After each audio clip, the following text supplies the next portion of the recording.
Comencemos. Entonces, retomemos el ejercicio que nosotros nos habíamos quedado en la clase anterior, que decíamos, tenemos esta empresa que fabrica los tractores y que los entrega en leasing a sus arrendatarios. Entonces, nosotros habíamos dicho, mira, ¿cómo debiese clasificarse el contrato de arrendamiento? Y dijimos financiero por varias razones, pero una de las principales era que era el fabricante del activo. Entonces, además, nosotros habíamos dicho, mira, ¿cuánto debería valorizar el contrato de leasing? Entonces decíamos, mira, el tractor vale 15 millones en términos comerciales, pero la empresa va a pagar cánones de 3.897.000 por 5 años y además va a ejercer una opción de compra. Y te decía que si fuera a buscar otro financiamiento de ese estilo, por ejemplo, un préstamo, le hubieran cobrado una tasa de 5% al año. Entonces, lo que nosotros nos quedábamos en la clase anterior era en cuál sería el valor de ese contrato de leasing. Entonces, nosotros diríamos, mira, tengo dos opciones. Puedo traer a valor presente todas las cuotas y eso te da 17. Pero el camión vale 15. Entonces nosotros decíamos, es imposible que registre el activo por derecho de uso, que es una fracción de lo que realmente tiene el camión, por más que los 15 millones. Porque los 15 millones te da el derecho a usarlo y a más cosas. Entonces, solo el derecho a usarlo no puede valer más que eso. Entonces lo registramos por 15 millones. Y luego te preguntaban en la C cuál es el valor para financiar, o el valor por financiar, perdón. Es decir, aquel monto sobre el que se devengarían intereses. Entonces, fíjense que si nosotros reconocíamos un pasivo por 15 millones, pero la primera cuota del arrendamiento se pagaba en efectivo, al contado, es decir, al entregarme el tractor yo te pago 3.897.000, en el fondo esta cuota de aquí es equivalente al pie, como que lo pagara el cliente. Entonces, en realidad, la parte que está financiando John Deere, en este caso, John Deere, el arrendador, es justamente la diferencia. Entonces sería 11.102.481. ¿Se entiende? O al revés, miren, si nosotros lo pensamos de otra forma, si la empresa me presta 15 millones, pero yo pago la primera cuota al contado, ¿cuántos intereses genera esa primera cuota?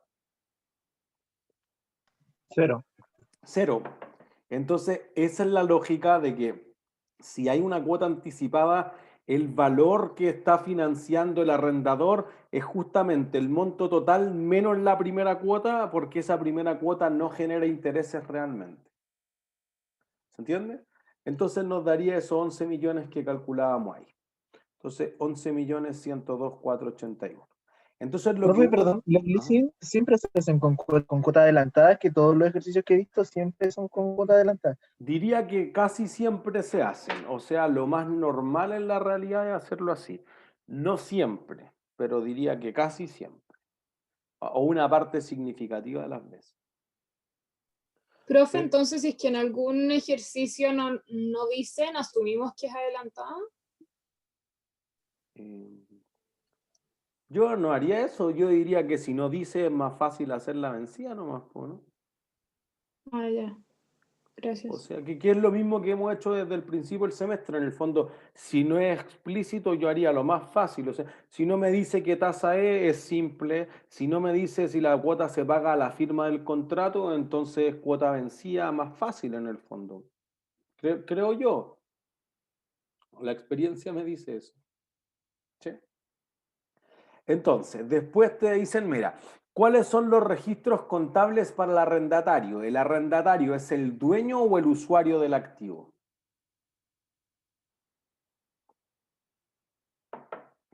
El El usuario. usuario. El El usuario. usuario. Listo. Entonces, ¿qué activo tiene el arrendatario? Derecho de uso. El derecho de uso. ¿Y qué pasivo tiene? Una obligación por leasing. Perfecto. ¿Y el arrendador qué activo tiene? No tiene. Em, ¿Seguro? Porque fíjense, si este Las, contrato cuen- financiero, ¿qué le queda de nuevo? las cuentas por cobrar. Eso es, po. Porque en el fondo fíjense que como tú vendes el tractor y tú lo fabricas, entonces tú le estás dando préstamo al cliente. Bueno, eso es una venta a crédito, pues, y ahí queda una cuenta por cobrar. Si esas cuotas son 5, son 10, son 20, con opción de compra o no, es algo más, pero sigue siendo una cuenta por cobrar. ¿Se entiende? Entonces, eso es lo que va a quedar. Por lo tanto, ¿qué le pasa en el tiempo al activo del arrendatario? Se deprecia. Se O sea, deprecia. se amortiza. Se amortiza, se deprecia, podemos ocuparlo como sinónimo. ¿Y al pasivo qué le pasa con el tiempo?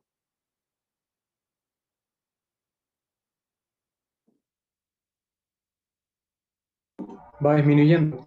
Va disminuyendo, pues listo, se amortiza. Entonces, por eso ahí quizás la terminología podría ser algo confusa, porque el activo se amortiza porque es un intangible y el pasivo también se amortiza porque es un pasivo financiero. Debiésemos separar los intereses de la cuota y eso le va a dar amortización y va reduciéndose con el tiempo. Pero fíjense, ¿el activo se deprecia con base en qué? ¿O se amortiza con base en qué?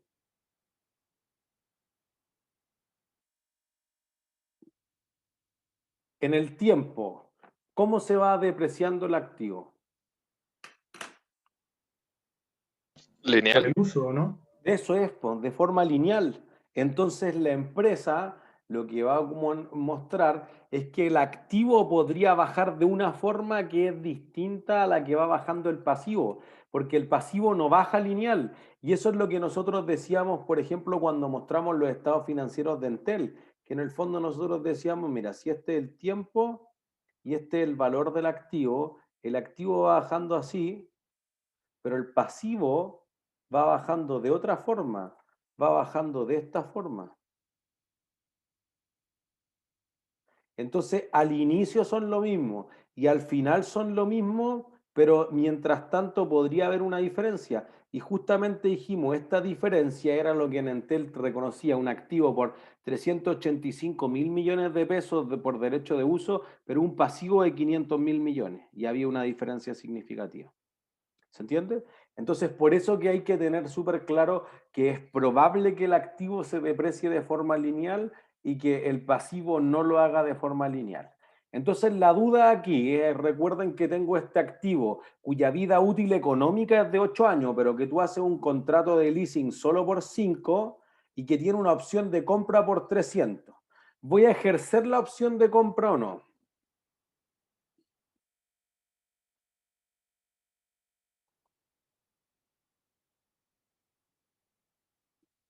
Ejerzo. Habíamos calculado que sí, según yo. ¿Por qué? Porque era lógico, porque al final después de la depresión o sea, de la depreciación de los 5 años del contrato, el Ajá. valor era mucho mayor que los 300.000.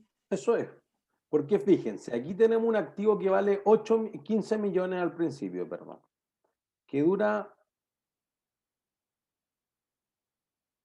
8 años. Entonces nosotros decíamos, no tiene valor residual, o sea que va a depreciarse linealmente en el tiempo. Entonces nosotros diríamos, mira, 15 millones dividido 8 años. ¿Cuánto vida útil le va a restar después de 5 años?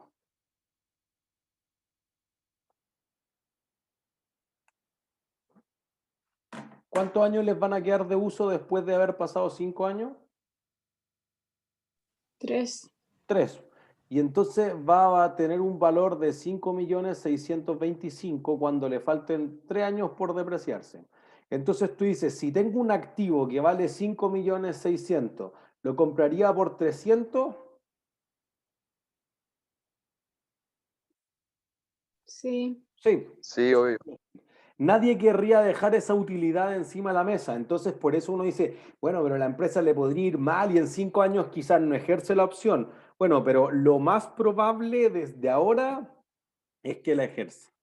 ¿Entiendes? Eso es lo que uno puede suponer. Entonces, eso va a ser una diferencia significativa que tú dijeras, oye, y si es 6 millones, podría ser, podría, no estamos seguros. ¿Se entiende? Eso va a ser una diferencia significativa. ¿Sí? Entonces, como estamos Profe, seguros de que se va a ejercer, esa opción es uno de los pagos contemplados en el contrato y debo traerlo a valor presente. Mara. Una pregunta, ¿por qué la depreciación se hace con los 8 años y no con la duración del contrato? Bueno, Es ahora que vamos hacia esa parte, porque lo que yo digo ya. es que el camión va a valer eso. Ahora queremos ver el activo por derecho de uso.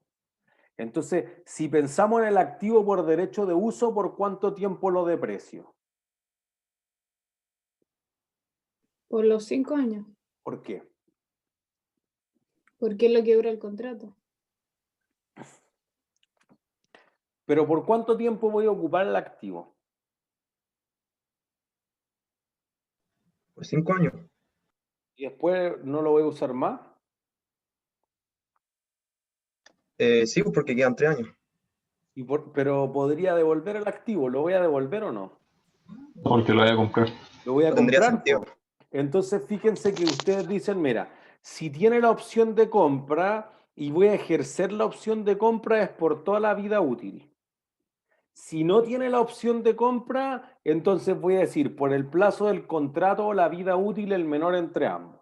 Que normalmente el plazo del contrato es más bajo que la vida útil completa, ¿se entiende? No te serviría arrendar el tractor por 10 años si sé que a los 8 va a dejar de funcionar. ¿Entiendes? Entonces uno dice, bueno, es que 5 años va a ser arrendado, 3 años va a ser mío. Bueno, pero igual lo voy a usar por 8 años. Que después podamos decir, oye, ya no es un activo por derecho de uso, una propiedad planta de equipo, está bien, le podemos cambiar el nombre, pero eso no quita la sustancia económica de la transacción, que en el fondo tú vas a ocupar propio o arrendado un activo por los 8 años completos. ¿Se entiende? Entonces, quizá uno de los objetivos de aprendizaje más complejos de lograr es entender durante cuánto tiempo debería depreciar o amortizar o desgastar o agotar el activo que surge del contrato de leasing. Profe, ¿puede repetir de cuándo se deprecia por el menor entre la vida útil y el Si no hay contrato? opción ¿Cuándo de es? compra, el menor. Si hay Ya, opción de perfecto. compra y la voy a ejercer por toda la vida útil. ¿Mm? Entonces, nuestros asientos para el arrendatario, que era lo que te preguntaban ahí, vamos a tener entonces que calculamos el valor presente y dijimos, ah, no, eso supera, entonces el activo va a ser por 15 millones. Como 15 millones es más bajo que 17, la tasa implícita en ese contrato es más alta o más baja que 5%.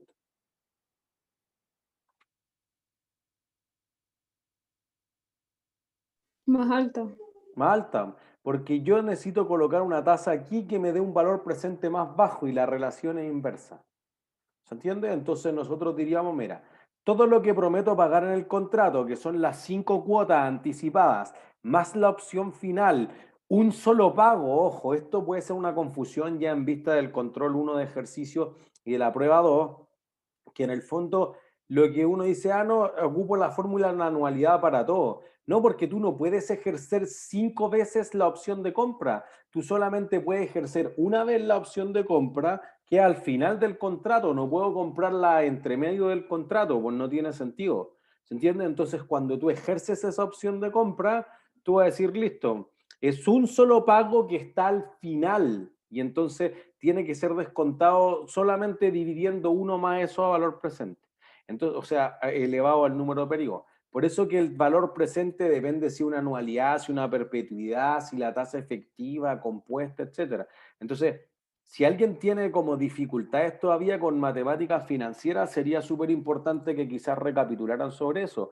Porque en general, por ejemplo, podría ser para calcular el valor en uso de un activo intangible perfectamente, que uno tenga que calcular esto a valor presente, entonces convertir tasa, saber si una anualidad, si una perpetuidad, si es algo distinto, es importante. Para leasing es súper importante, para bonos que vamos a empezar a ver hoy día también es súper importante. Entonces, matemáticas financieras es la base de esto, si no creo que podría ser súper complicado tratar de agregarle otras cosas si no entiendo bien cómo convertir una tasa, por ejemplo. ¿Sí?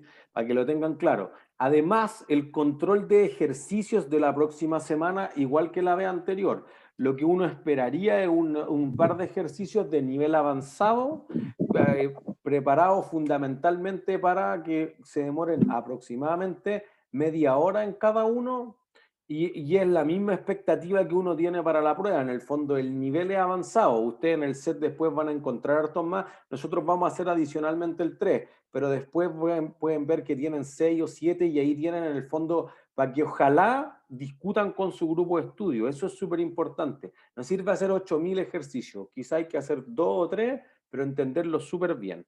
Y la próxima semana, entonces, uno debiese ser de activo intangible, otro debiese ser de leasing. ¿Sí? Bonos nosotros vamos a partir y entra en la prueba y todo, pero como partimos esta semana y el control en la próxima, preferimos que se concentraran solamente para el control de ejercicio en intangible y en leasing. ¿Sí? Entonces, tenemos el activo, listo. O sea, calculamos la tasa implícita de ahí y dijimos, listo, el pasivo va a devengar una tasa de 15,76. El activo vale 15, no tiene valor residual y lo depreciamos por 8 años, entonces te da esa depreciación anual. Entonces, para el pasivo uno debiese hacer la tabla de desarrollo, súper importante, para este pasivo, para el bono, etcétera, los que están en el capítulo. Entonces uno dice, primera cuota, no hay interés, porque es pagar al contado, lo que decíamos en la respuesta de C. Y después decíamos, mira, la cuota es siempre de 3.897.519, la primera amortiza todo, te quedan 11, y eso fue lo que llamamos el valor por financiar. Y entonces después, sobre esos 11, genera un 15,76% de ingreso, perdón, de intereses. Después de esos intereses, entonces la empresa va a pagar la misma cuota y lo que sobra es la amortización. De esa amortización, entonces digo, mira, los saldo insoluto inicial menos los 2 millones, me va a quedar el saldo insoluto final. Con eso inicio el siguiente periodo, devengo intereses del 15,76% de esto, pago la misma cuota, por lo tanto amortiza cada vez más y eso va reduciendo el saldo insoluto final, con el que parto el periodo 4, genero el 15,76% de intereses, amortiza más todavía la diferencia con la cuota y entonces te queda ese saldo insoluto final. Lo mismo para el periodo 5, el 15,76% y la cuota menos los intereses te va a dar la amortización y te queda solamente eso. Y por eso que en la última cuota tú generas intereses de 40.000 sobre los 259, eso es justamente 300 y entonces te queda cero. Si no llega a cero la tabla de desarrollo está mala, siempre debe llegar a cero.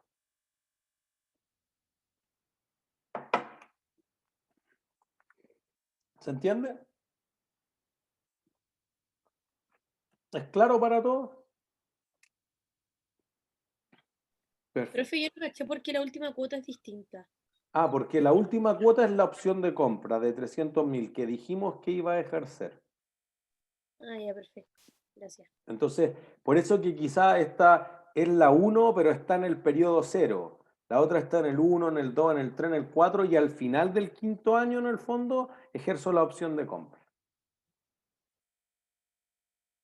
¿Sí? Entonces, al principio registramos 15 millones por el activo por derecho de uso contra el pasivo y luego decimos en la primera cuota al tiro rebaja la deuda. Porque los intereses, ¿qué van a hacer para la empresa?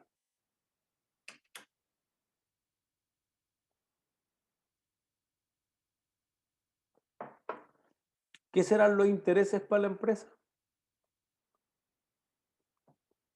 Ingresos. o- Ya, para el que los recibe ingreso, para el que los paga gasto, es cierto. Las dos respuestas podrían haber estado correctas. La amortización, digamos que este es el arrendatario, el que está endeudado. ¿La amortización qué es para la empresa, el arrendatario? Es como ingreso, ¿no? Como, no sé si ingreso, pero algo así. O sea, Para el que está arrendando. ya, pero es que es el arrendador. Pensemos en el arrendatario, el Obligación que por está pagar. endeudado. Sí, ¿Cómo? porque De está nuevo. arrendando. Obligación por pagar. Ya, pero wait, el pasivo es de 15, ya las obligaciones por pagar son 15 millones. Una parte de eso, esta parte de acá, va a gasto. Ya, pero el resto, ¿yo debo más o debo menos? Esta parte de acá, ¿debo más o debo menos? Cada vez menos. Cada vez menos. Entonces, esta cuenta de acá, ¿qué aumenta o qué disminuye de la compañía?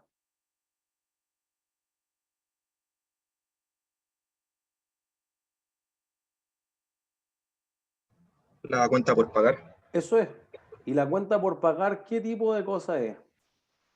Un pasivo. Eso es, disminución de un pasivo. ¿Se entiende? No un ingreso porque la empresa en realidad está sacando caja, ellos pagan la cuota del arrendatario. En el otro caso, sí, el arrendador podría estar generando un ingreso, pero en ese caso sería aquí, en los intereses son el ingreso financiero para el arrendador y por el contrario, si el arrendador, ¿qué activo tenía, dijimos? Una cuenta por cobrar. Una cuenta por cobrar, pues entonces lo que uno dice es perfectamente, mira, yo lo que tengo aquí es que la empresa va a tener, cada vez que me pague más en la cuota, va a disminuir más la cuenta por cobrar, estoy disminuyendo un activo, no un pasivo.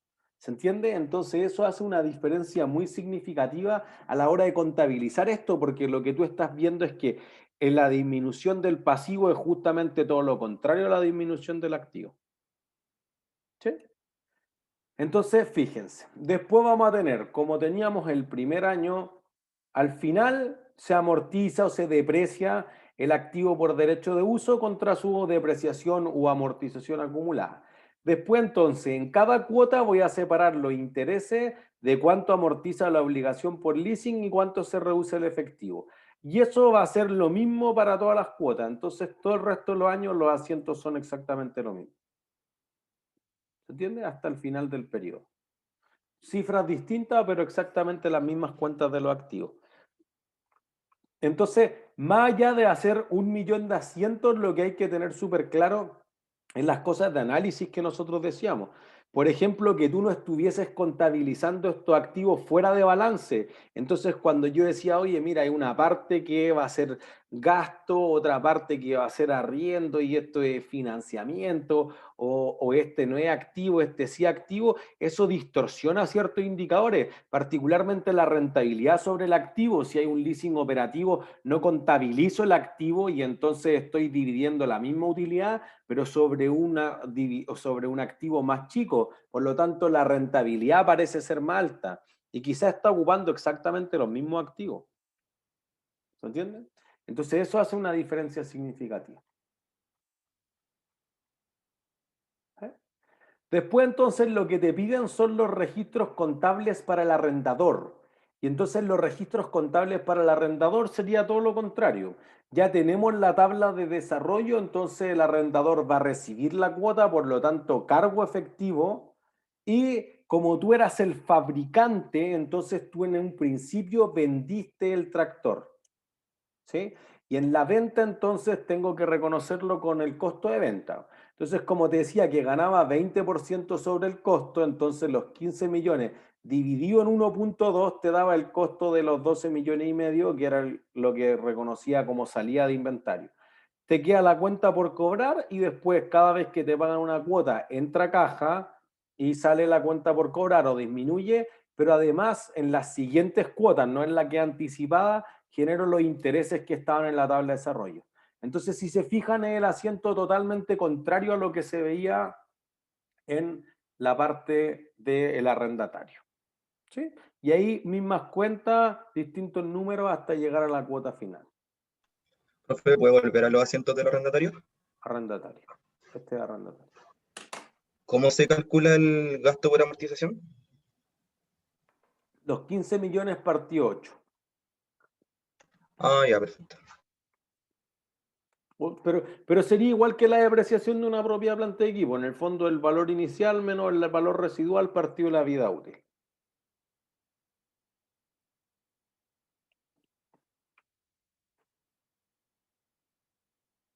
¿Sí? F, entonces. Demuestre que el gasto para el arrendatario sería el mismo independiente que el leasing fuese operacional o de capital, que es financiero. Entonces, fíjense que eso sí tiene sentido, porque si yo tengo un leasing operacional, la cuota que pago, ¿qué es para la empresa? Para la empresa que paga la cuota.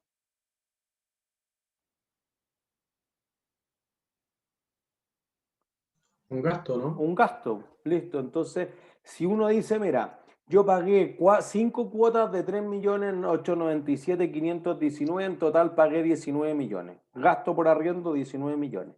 Si yo consideré que una parte de esa cuota era intereses y la otra era parte del capital y tuve un activo por 15 millones, entonces voy a decir, mira, voy a depreciar estos 15 millones durante 8 años y los gastos financieros van a ser la diferencia entre la suma lineal, digamos el valor futuro, y el valor presente. Si yo sumo los 15 que voy a depreciar más los 4.487.000 en intereses, es exactamente lo mismo. ¿Sí? Y entonces ahí uno va a tener una diferencia significativa porque le sumo la opción de compra y decir, oye, todo eso va a ser intereses. Entonces fíjense que voy a tener aquí, si fuese un leasing operativo, tengo un gasto total de 19 millones. Si tengo uno financiero, son 4.787.000 en intereses y tengo 15 millones en la depreciación del activo. Y en total son exactamente los mismos 19 millones. Pero fíjense que esta muestra más gasto al principio, esta muestra más gasto o los gastos van cambiando en el tiempo, digamos. Profe, Ujú. ¿cómo se reconocería si es que fuera un leasing financiero, a distinción del operacional? Así, pues, una parte del activo se deprecia, el pasivo genera intereses. Pero como en un asiento, como... ¿Es un gasto también? Es que al principio, si fuese operativo, no tengo nada, pues, como intro a la cuenta. No hay nada. Solamente cuando pague la cuota, cargaría el gasto y abonaría el efectivo. En cambio, si es financiero, cuando pague la cuota, voy a cargar los intereses, el gasto por intereses, voy a cargar la obligación por leasing y voy a abonar por el otro lado el efectivo. Entonces se va a separar en dos cuentas en vez de una. ¿Me entiendes? Entonces, fíjense aquí, los intereses, ¿qué tipo de gastos son? ¿Operativos o no operativos?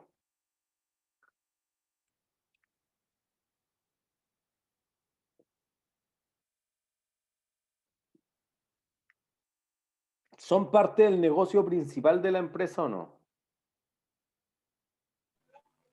No, No, son financieros, entonces van por debajo de la utilidad operacional.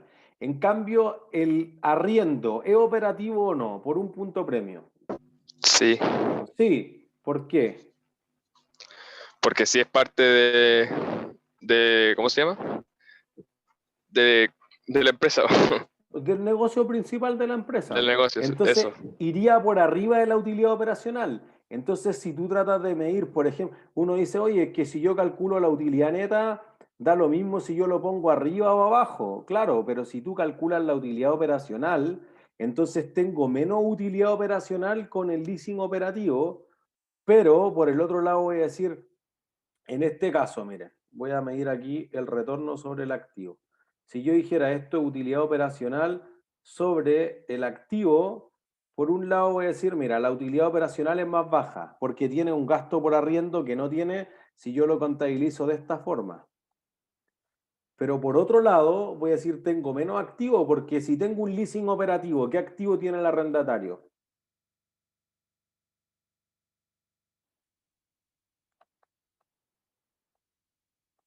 ¿Qué activo tiene el arrendatario en un leasing operativo?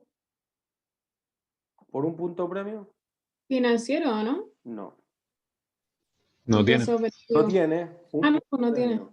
Entonces yo podría decir, oye, ya, aquí en vez de ganar, me invento 100, gané 70 porque era el arriendo. Sobre activos de 1.000. Ah, ya, tu rentabilidad es del 7%. Acá tú ganaste en el fondo 100, pero sobre activos de 2.000. Ah, entonces te ganaste un 5%. No puedo comparar las empresas. Eso es lo mismo que pensaba con una empresa que, por ejemplo, no es solamente que los dos tuvieran un leasing mal contabilizado, que uno es dueño y el otro lo arrienda.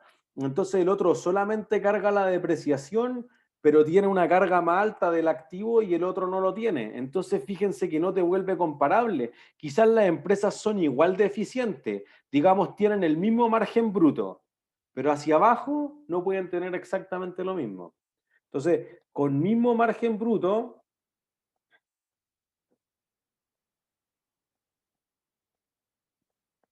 desempeño o performance es distinto, lo cual no tiene sentido. ¿Se nota por qué no tiene sentido?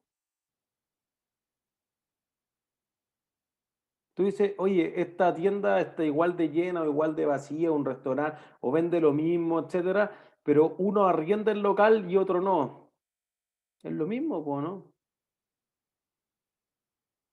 Por una razón, miren. Puede haber una razón de matemáticas financieras.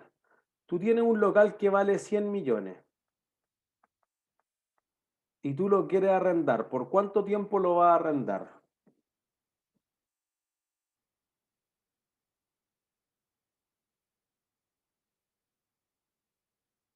¿Por cuánto tiempo podría arrendar un local comercial? De otra forma, ¿cuál es la vida útil de un local comercial?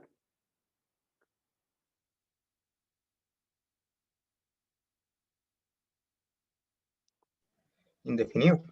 Indefinido. Entonces tú decir, ah, ya, eso es como una perpetuidad. Entonces, si yo divido eso por la tasa, decir, ah, si paso la tasa multiplicando, me va a dar eso. Entonces, si yo pidiera o tuviese un leasing, es probable que la depreciación de al menos en los activos que son de muy largo plazo, como en ese caso la propiedad de inversión, no fuese muy distinta a la cuota de arriendo que te voy a cobrar. Ah, ya, pues entonces yo puedo comparar el arriendo con la depreciación. Pero si no es lo mismo, porque fíjense que acá la mitad está en los intereses, eso sí genera una distorsión, porque los intereses van debajo de la utilidad operacional y en realidad los gastos por arriendo van por encima de la utilidad operacional.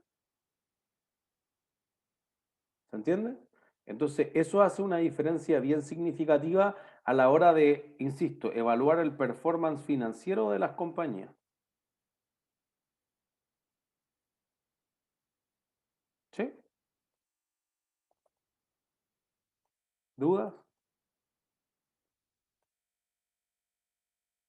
Porro.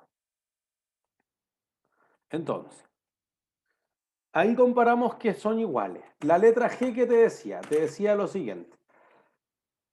Si un cliente se volviera financieramente insolvente, no puede pagar y no pudiese seguir pagando las cuotas de arrendamiento, ¿qué asientos debiese registrar cada parte, el arrendatario y el arrendador, cuando se cancelara unilateralmente el contrato sin compensación alguna, más que la devolución del activo? Entonces, fíjense que aquí hay que suponer un año que la empresa deja de pagar. Digamos, creo que supusimos en este ejercicio que a los 3 años dejó de pagar. Entonces, si la empresa no está pagando o deja de pagar, entrega el activo. Alguien debería perder plata, porque acuérdense que nosotros dijimos, tenemos ahí el que el activo por derecho de uso no va disminuyendo con el tiempo de una forma igual al pasivo asociado a ese arrendamiento. Entonces, lo que vamos a colocar ahí es que si tú tienes, por ejemplo, cancelando el contrato al final del tercer año, fíjense, con el gráfico prácticamente debiese ser claro. Lo voy a dibujar acá. Nosotros decimos esto es el tiempo, esto es lo que vale. Entonces, este es el activo por derecho de uso.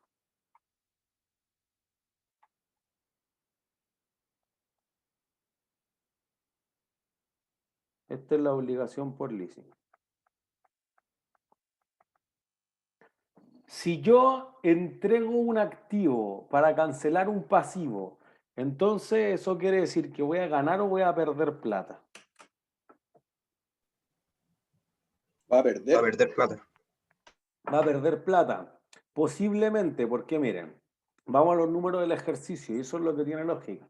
Tú dices, mira, yo tengo la tabla de desarrollo y sé que, por ejemplo, dijimos al inicio del año 3, justo después de pagar la última cuota, en la tabla de desarrollo yo debía aquí 6.468.000. Pero pasado 3 años, el derecho a utilizar o el tractor va a valer más que eso. Va a valer los 15 millones originales menos los 2 años completos, porque es cuota anticipada que se ha depreciado. 11.250.000. Entonces tú para cancelar una deuda de 6.468.000 vas a entregar un activo que vale 11.250.000. Entonces si entrego un activo que vale más, perdí plata. ¿Entiendes? Como que uno dijera, mira, tú te compraste una casa de 100 millones.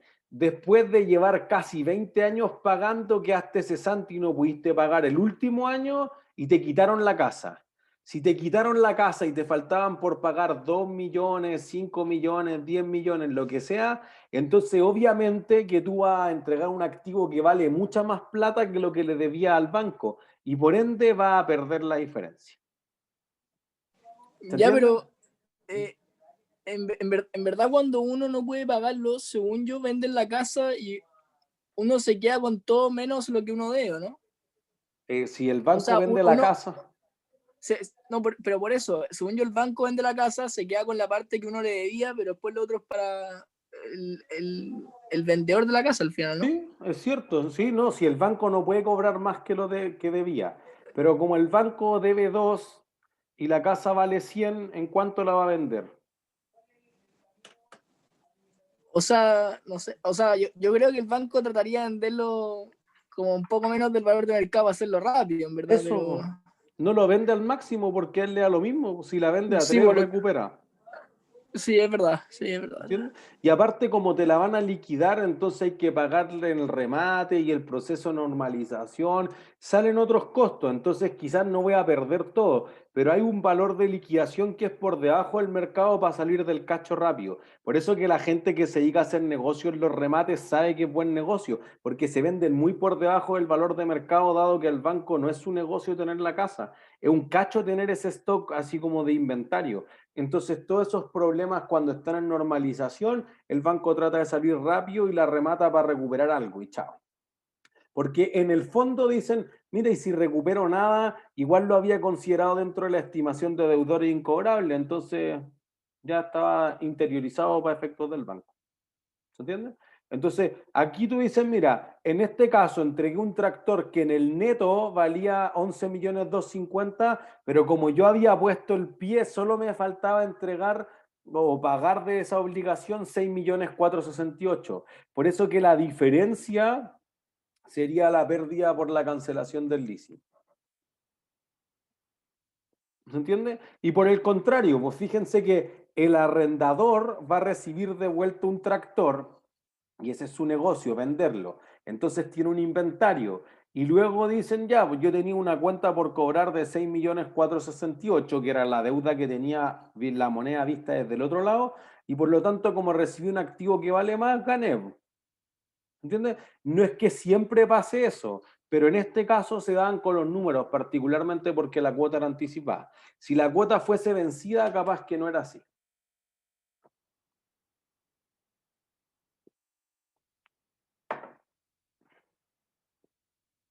¿Sí? ¿Dudas?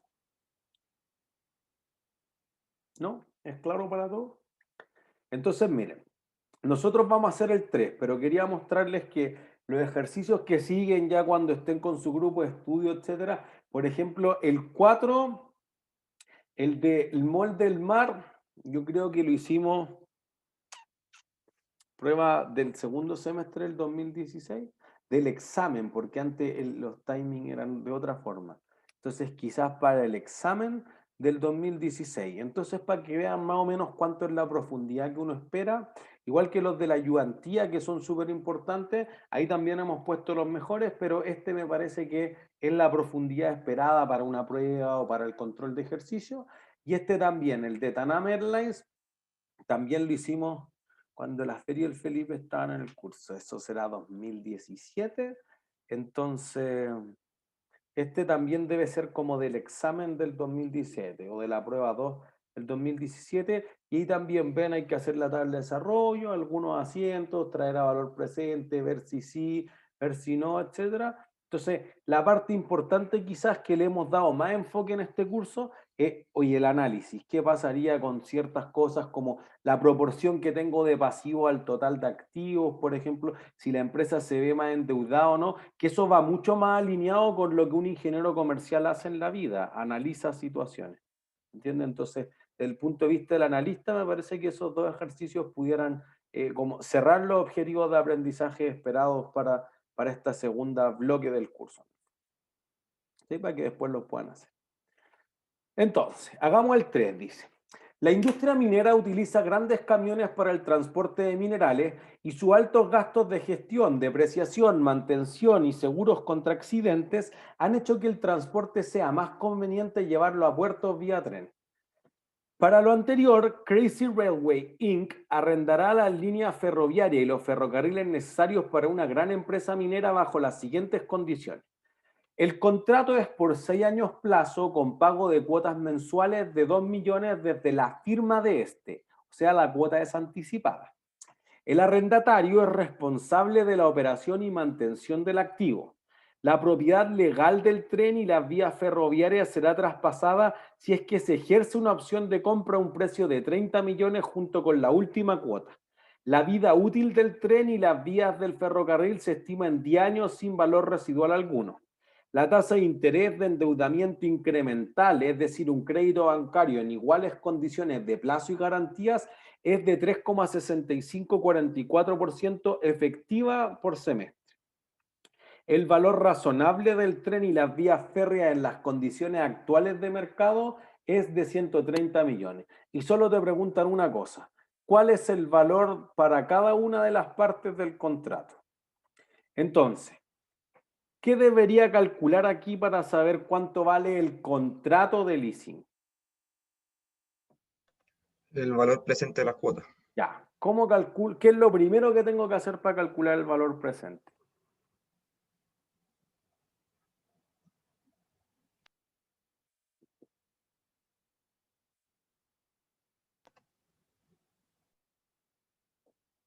¿Qué es lo primero que tengo que hacer?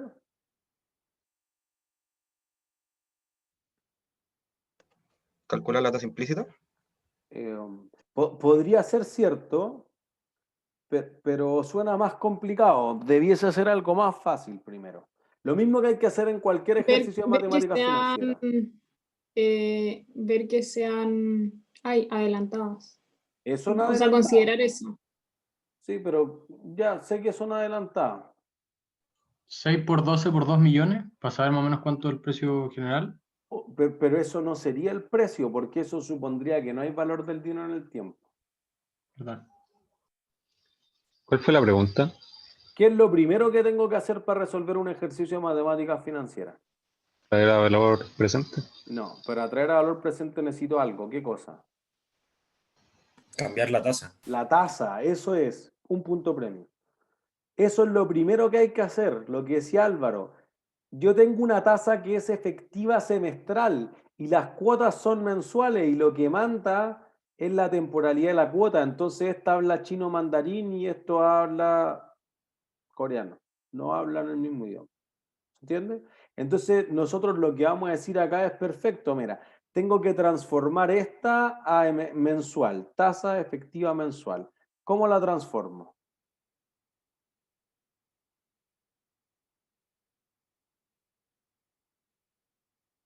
Con la fórmula que es 1 Ya. más 3,6544%. ¿Ya? Elevado a 1 partido en 6 Sí, perfecto. Y ahí está. menos 1.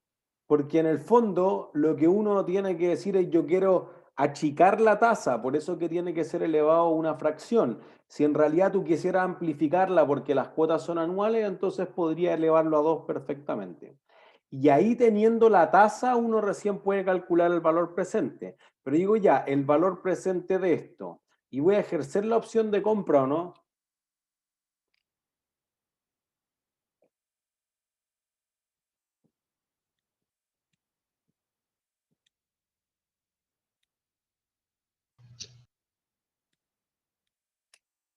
¿Ven? No es tan simple. No es llegar y calcular el valor presente. Si fuera eso, sería un ejercicio de la prueba 1. Y no es.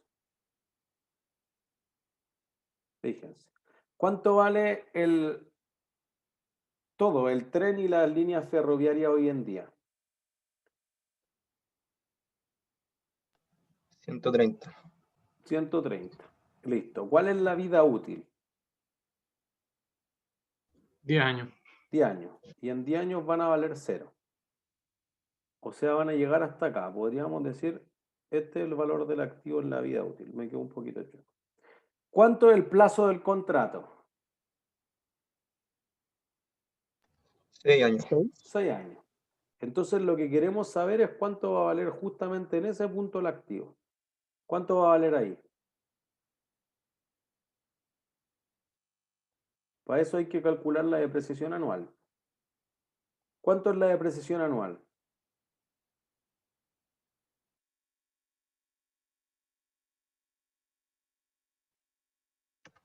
Valdría 52. Es cierto, porque la depreciación anual sería 13 y valdría acá 52.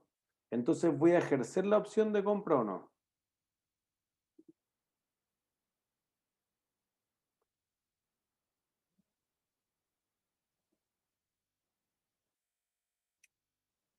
¿Voy a ejercer la opción de compra o no?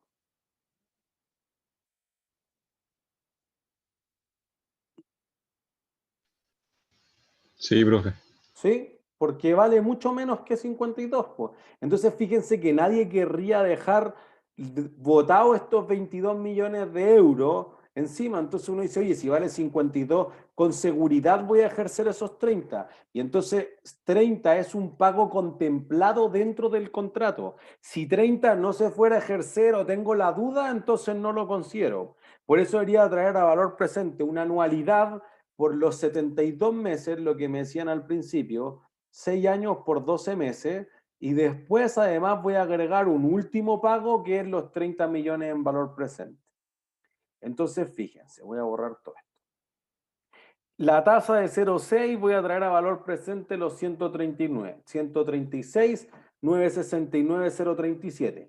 Y eso incluye la última cuota de la opción de compra que se paga en conjunto con la última cuota. Perdón, me corro. Entonces, ahora podemos contestar la pregunta. ¿Por cuánto voy a reconocer el valor del activo y del pasivo y de la cuenta por cobrar? Por 130, ¿o no? ¿Por qué? Porque el valor del activo no puede, o sea, y el pasivo no puede ser mayor al del valor de mercado. Listo, un punto, Mariano. Eso es. Eso es todo lo que hay que pensar. Más allá, el resto es matemática financiera. La parte importante del objetivo de aprendizaje es que si tú tienes un tren, tienes el derecho a utilizar el tren, es solo uno de los derechos que tienes sobre ese activo. No puede ser que ese derecho valga más que todo el conjunto de. Entonces, tu límite aquí es que valga 130. Así que si te da valor presente más alto que eso, quiere decir que en el contrato, que no dice una tasa explícita, solo te dice yo te lo arriendo a 2, hay una tasa de forma implícita que es más alta o más baja que el 0,6%. Por otro punto premio. Más baja. Más ¿Por qué? ¿Por qué más alta o por qué más baja? Más baja porque mientras más baja es la tasa, mayor es el valor presente, ¿no? Por eso, pues entonces la que está en el contrato es más alta o más baja que 0,6. Según yo es más alta por lo mismo. Eso. Porque para que yo ponga aquí 0,7 o 0,8 va a producir que el valor presente de esto se acerque al 130. Acuérdense que la Sí, me tasa confundo. implícita es justamente eso. ¿Se entiende? La tasa que iguala los pagos que yo prometí al valor del activo. Entonces debe ser más alta. Si uno hace ese cálculo debe estar más aquí adelante. Debe ser 0,74% aproximadamente. Entonces ahí uno dice, claro, ¿y por qué es más caro? ¿Por qué no fui a pedir el financiamiento? No sé. La empresa quiere por millones de ventajas, la ventaja tributaria, porque diversifica la fuente de financiamiento y tengo préstamos y leasing, porque además el leasing podría ser otorgado por una entidad que quizás no es un banco exactamente, entonces le es atractivo a la empresa. ¿Se entiende? ¿Dudas? Así Yo que tengo una muy chica, pero es que es que entonces el valor como del el valor presente se podría al final como calcular mucho más fácil sin hacer todo, sino considerando como si fuera operativo, ¿no? Porque al final los dos tienen el mismo valor. como si fuera operativo, perdón. Porque al final el valor del contrato, del operativo y del financiero es lo mismo. Entonces, lo No, que pero antes en decía, un operativo no vale nada el contrato, po, porque el contrato no es una obligación. ya, entonces me confundí yo. Gracias. Eso, o sea, pero lo que yo creo que si agarré algo de hacia dónde iba, era que siempre sería más fácil agarrar el valor razonable, digamos, el precio de mercado del activo y calcular la tasa implícita. Sí, pues eso es lo que dice la norma, de hecho. Lo que pasa es que quizás no es tan evidente calcular las cuotas, por ejemplo. Entonces, si yo te digo, ya, pues, mira, el local vale 100 millones y tú me vas a pagar de arriendo el 7% de las ventas por los próximos 15 años. No sé cuál es la tasa implícita, porque no sé ni siquiera cuánto va a ser el 7% de las ventas. Entonces, quizá ahí lo que tú tienes que hacer es agarrar una tasa de cuánto te financiaría un banco, etcétera, y tratar de traer a valor presente algo así como parecido. Entonces, en algunos casos no es fácil, podría ser súper complejo, en especial para las pymes. Para las pymes se quita ese requerimiento porque dice, oye, ¿de dónde va a sacar una tasa implícita si no tiene experiencia? Apenas están ahí sobreviviendo en el fondo. ¿Se entiende? Pero si fuera para una gran empresa, sí lo que tú decías tiene sentido. Siempre voy contra el valor razonable y calculo dentro de eso la tasa que se dé implícita. Y quizás nosotros lo hicimos a mano en la clase anterior, pero además con un Excel es mucho más fácil para la empresa, o con una calculadora financiera, con lo que sea. Entonces, no es una cosa muy sofisticada para una empresa real tampoco, siempre y cuando conozca todos los parámetros, pues quizás o no hay un mercado para el activo, o no puedo calcular la cuota, o los plazos no son claros, porque tiene renovaciones. Entonces digo, oye, la renovación es súper favorable. ¿Cuántas veces va a renovar el contrato? No sé. Ah, entonces podría durar 12 meses, o 24, o 36, o 48. Ah, no conozco el N. Bueno, si te falta uno de los parámetros, entonces no puedo calcular la tasa implícita. ¿Se entiende? Ya, perfecto. Muchas gracias. ¿Ahí de qué? Entonces, nos cambiamos de tema. Vámonos a bonos. ¿Qué queremos saber de bonos fundamentalmente? Queremos entender qué es un bono, cómo funcionan los mercados financieros y por qué una empresa emitiría uno de estos instrumentos de renta fija, cuáles son los principales tipos de bonos y cómo se valorizan, en qué momento uno debiese utilizar el modelo del costo amortizado y cuál es el del valor razonable y qué lógica hay detrás de utilizar cada uno y hacer los asientos contables que tengan que ver, incluyendo el rescate anticipado, tanto con el emisor, con la empresa que tiene el pasivo, como con el tenedor o comprador, la empresa que tiene el activo. Entonces, uno normalmente habla de un instrumento de renta fija fundamentalmente porque uno conoce los pagos que te va a entregar el bono. Entonces, al saber que esos pagos que te va a entregar son de, por ejemplo, 100, 100, 100, 1100, eso hace que tú tengas mucho más claro cuánto va a ser lo que va a rentar el activo. No es seguro de ninguna forma porque podría ser que el bono no te pague los intereses, podría ser que no te pague completamente. Entonces uno ve que los bonos de Argentina, de Ecuador, que se acaba de salvar hace muy poco, del Líbano, de Venezuela, no te pagan. Entonces no hay que pensar que un bono es un instrumento 100% seguro. No es así. Lo que pasa es que tú dices, mira, el bono, tú compras un bono o vendes un bono que tiene que pagar intereses. El símil para un instrumento de renta variable, que es generalmente a lo que uno se refiere las acciones, ¿qué cosas te debieran pagar las acciones?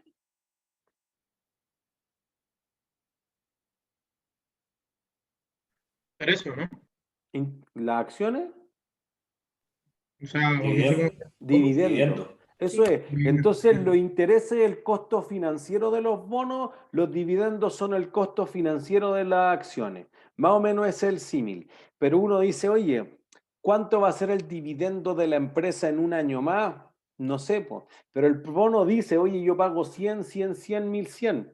Chao. O sea, sé que si a la empresa le alcanza, me paga 100. Pero yo podría decir, oye, si la empresa le va muy bien, me paga 200 de dividendo, o 300, o 400, o 500. Entonces ahí hay una diferencia, porque una empresa que vende un bono, que quizás no es nada muy distinto a un préstamo o un contrato de leasing, es otro de estos pasivos financieros, pero que en general apuntan a otras características más, es para grandes empresas. Primero es por más plata. Entonces, quizás si tú necesitas 300, 400, 500 millones de dólares, tú vas a vender un bono. ¿Por qué? Porque el banco no te va a otorgar esa plata. Es muy difícil o imposible. ¿Sí? Segundo, si tú vas y pides un préstamo en el banco, un crédito de consumo, por ejemplo, ¿por cuánto tiempo te otorgará el banco el crédito de consumo? Como máximo. Un año, ¿no? Los de Un consumo. poco más, un poco más. 3 a 5, máximo el de consumo. Pero tú dices, oye, yo voy a construir una central hidroeléctrica, no me sirve. Bueno, por eso hay otros préstamos, pero si tú pides un crédito hipotecario, por ejemplo, como máximo, ¿cuánto plazo te dará el banco? 15, 25 años. Eso, pero no más de 25. Y alguien podría decir, oye, yo quiero un bono para 50 años, para 100 años. El bono Bella Durmiente de Disney. 100 años. Entonces uno dice, chuta, el banco no te va a dar esos préstamos. Bueno, para eso existe el mercado de bonos. ¿Se entiende? Como que la empresa podría pedir cosas más sofisticadas, más exóticas, digamos. Y eso es como se llama. En plazos como más extraños, eso se habla de plazo exótico. ¿Entiendes? Entonces, estos instrumentos de renta fija son perfectamente similares los depósitos a plazo, los papeles comerciales, que son más bien los instrumentos de corto plazo, menos de un año, y los bonos que son corporativos de empresas o soberanos que son de los países. Eso se diferencia de las acciones o de las cuotas de los fondos de inversión generalmente o fondos cotizados en bolsa, que tú no sabes cuánto te van a pagar, pues entonces por eso se habla de esos instrumentos como renta variable. Entonces tú dices, bueno, yo podría invertir una acción que nunca pague dividendos como Amazon.com, pero ¿de qué otra forma podría ganar plata en la acción?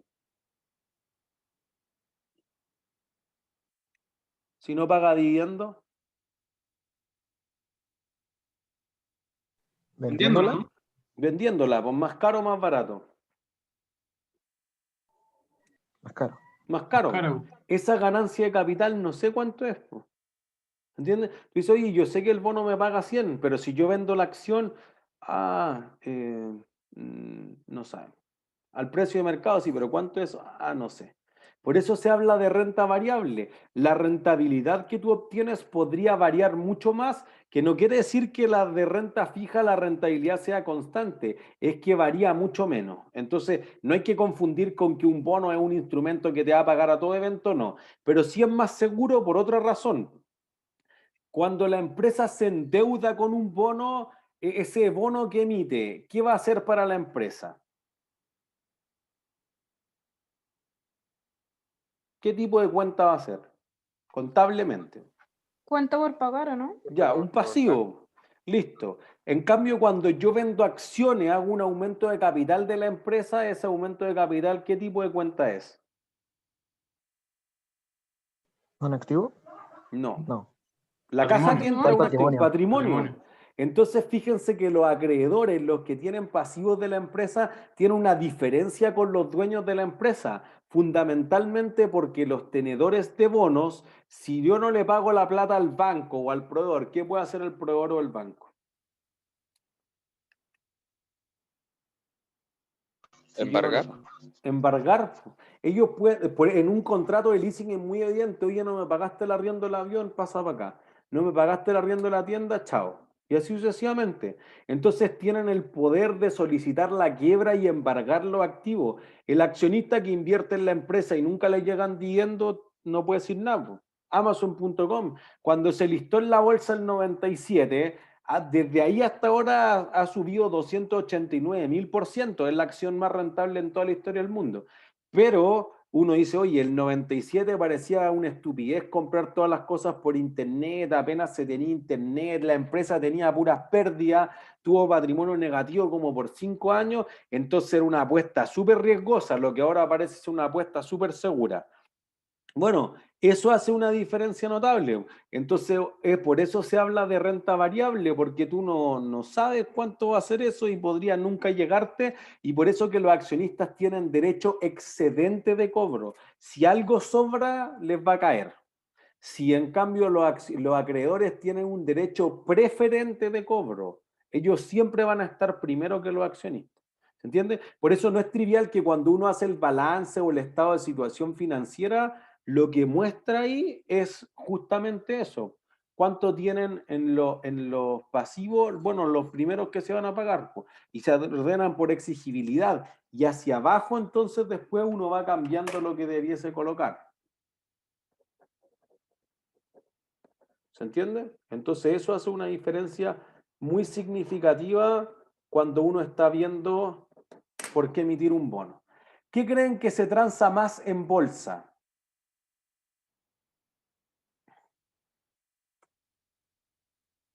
¿Las acciones o los bonos?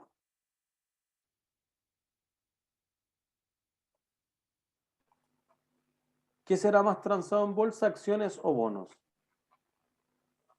Yo creo que ¿Bonos? acciones. ¿Las acciones? Ya, miren, vamos a ver los mercados en tiempo real. Que eso es lo que uno normalmente cree. Entonces, fíjense. Aquí estamos viendo todo lo que se ha transado hoy día en la Bolsa de Comercio de Santiago. Entonces, estamos viendo que hoy día se vendieron casi 1.7 billones de pesos en activos. Ahí van millones y aquí van billones. ¿Sí? De eso entonces, acciones y cuotas de fondos de inversión, que son estos dos primeros, que era lo que llamábamos renta variable, entonces se ha vendido 74.000 millones y 5.000 millones. Digamos que si exageramos, eso es el 5% del total. Futuros y opciones que son derivados financieros casi nunca se transan. Y monetarios, que en el fondo sería intercambiar moneda, casi nada tampoco se hace, porque las empresas venden sus divisas o compran sus divisas en el mercado bancario y las personas van a una casa de cambio nomás. Entonces es muy difícil que vayan a la bolsa. Por eso los montos son pequeñitos. ¿Por qué alguien lo haría en la bolsa? Si es verdad que es como súper poco común, ¿hay algún beneficio o algo así? Porque ya estaba ahí, algunas empresas internacionales por tema de compliance, de cumplimiento, le obligan a hacer eso. Puede haber una buena oferta, no quita que no se pueda hacer, ¿se entiende? O sea, porque también depende de los incentivos que te den la bolsa. Por ejemplo, futuros nosotros empezamos a hacer hace mucho tiempo en Chile, bueno, no sé si hace tanto tiempo, 3, 4 años, pero que antes no existía el mercado, pero igual se hace muy poco porque los bancos son muy competitivos, entonces no gano tanto por ir a la bolsa. Pero si la bolsa se volviera muy competitiva, la bolsa de Sao Paulo, por ejemplo, es muy importante en futuro y en opciones, quizás la gente iría más a hacer esas cosas. Entonces, en este caso, la bolsa no es tan competitiva en monetarios, pero algo se hace al día. Entonces, fíjense acá que tenemos los instrumentos de renta fija, eso significa IRF, que en el fondo esto es lo que hemos llamado bonos, y esto es más de un año. Y acá abajo tenemos los instrumentos de intermediación financiera, que en el fondo son lo que se conoce como papeles comerciales o efectos de comercio o pagarés también a veces, que un año o menos. Y fíjense que lo que más se transa son papeles comerciales. Porque en el fondo las empresas tienen mucha liquidez todos los días y dicen, oye, yo recibí todos los pagos hoy día, pero pago sueldo el viernes, entonces voy a hacer una diferencia significativa ahí. Ah, ya, yo tengo eso. Entonces, ahí va a ser lo que la empresa dice, oye, yo gestiono esto, tomo los depósitos a plazo, pagan muy poco. Entonces, podría invertir en bonos de algunas empresas que necesitan la plata hoy día y yo la necesito el viernes recién, entonces invierto por 2, 3 días. Por eso que esa parte de gestión de la liquidez es lo que mueve el mayor volumen dentro de la bolsa.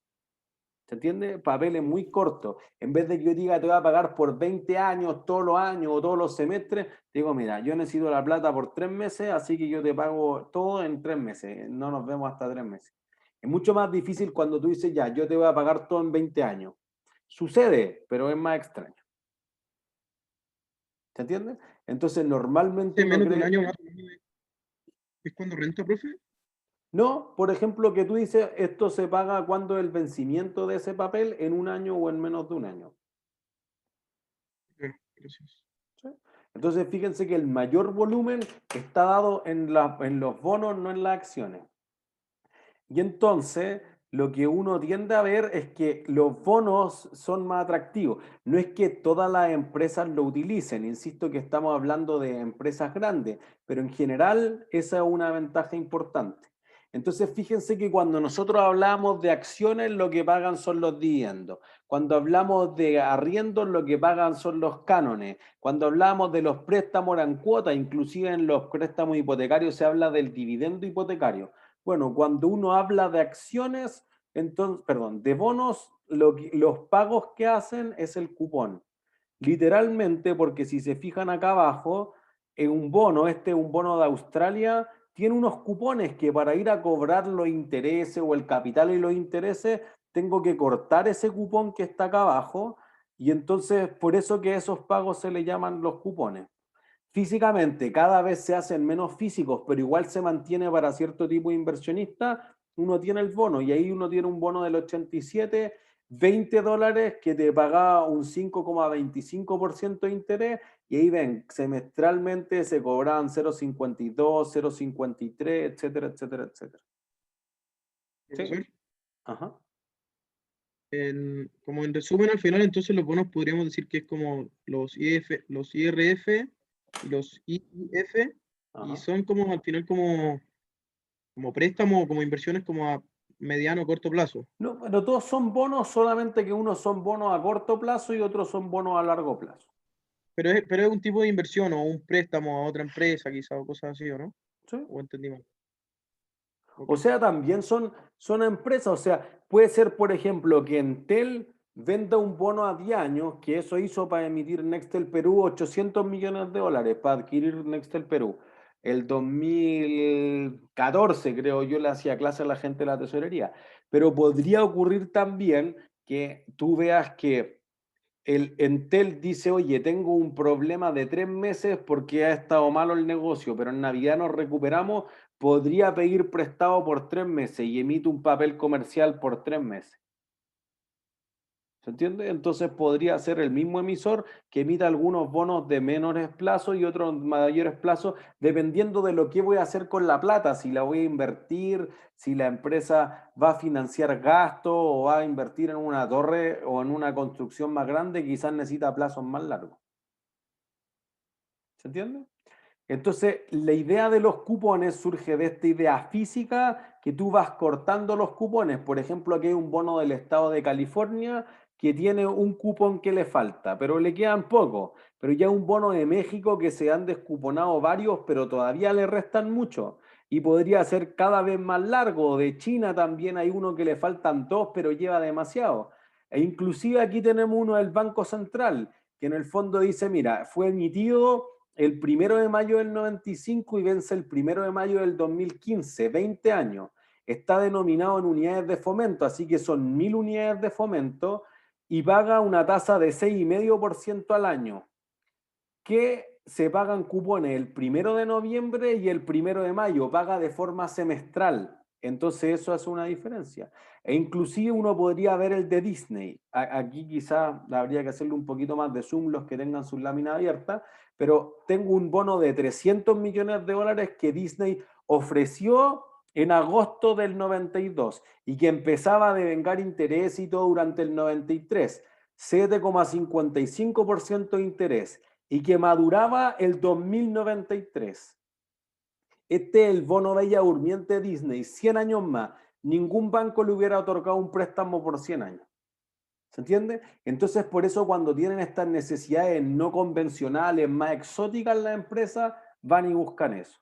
Y además porque puedo llegar a otros mercados. Y con eso vamos a comenzar en la clase del jueves. ¿Dudas? ¿No? ¿Todos claros? Todo claro, Así profe. todo por hoy entonces. Que estén súper bien. Chao, Chao, chao. profe. Muchas Chao, gracias. profe, que esté bien. Gracias a ustedes. Hola, Chao, profe. chao. Muchas gracias. Chao.